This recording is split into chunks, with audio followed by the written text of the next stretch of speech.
Welcome back to Face the Nation. I'm John Dickerson. Joining us now for political analysis is Washington Post columnist Ruth Marcus, Ron Fournier of the National Journal, Ben Domenech is the publisher of The Federalist, and the Washington Post's Robert Costa. All right, Mr. Costa, what's Paul Ryan going to do?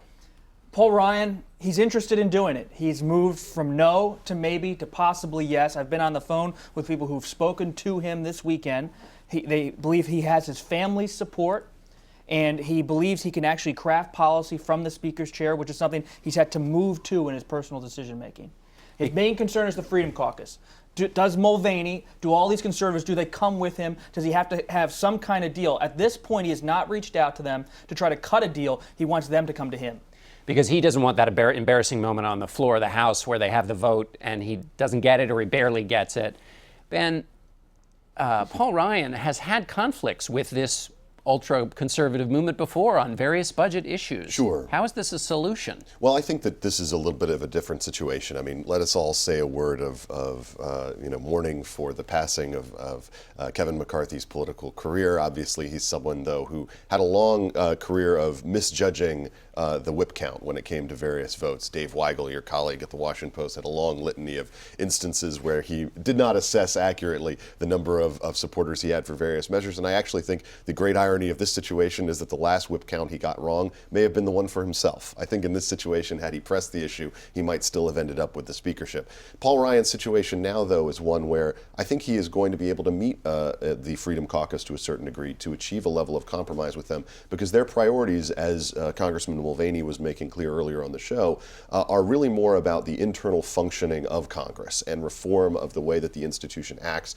the way that the chairman of various committees work, as opposed to an ideological issue where he would have to find compromise. I think this is a unique moment for Ryan, and I actually think ultimately he will take it. But Ron, isn't the debate, sometimes these what one side says are technological issues or tactical issues get raised to the level of ideology, and if you don't follow a tactic that the Freedom Caucus wants, then you're not a real conservative. That's the thing. Yeah, sure, you could be Speaker, but why in the world would you want to be House Speaker right now? Why would you want to lead a party, lead a caucus that doesn't want to be led right now? Why do you want to deal with a base that is, everything's about hell no and we don't like government right now? It might make more sense for a guy like Paul Ryan to kind of let the House burn down, let the Republican Party burn down, let there be great disruption. Why be the caretaker of the status quo, of a broken status quo, when maybe you could be the guy a cycle or two from now who helps the party come back? It's not even the caretaker, it's more like the kindergarten cop. Exactly. And I think that what we're going to see play out over the next several days is a kind of question of power struggle and who goes first.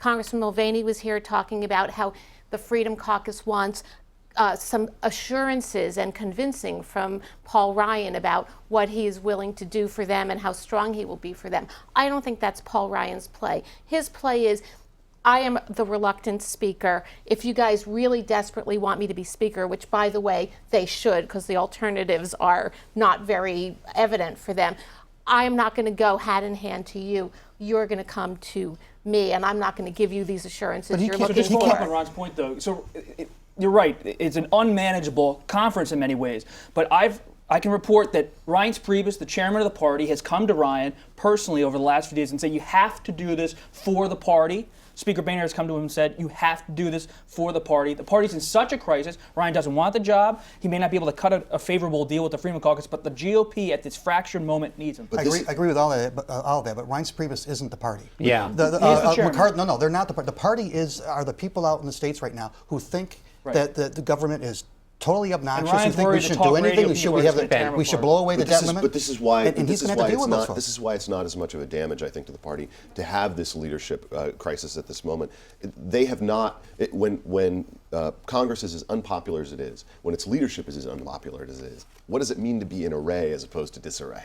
This is a moment, I think, of upheaval because of these kinds of frustrations that have been coming up from the bottom for a long time. Ryan offers the opportunity to Republicans to have the next leadership be about something more than just small ball moving things forward in the traditional Washington way.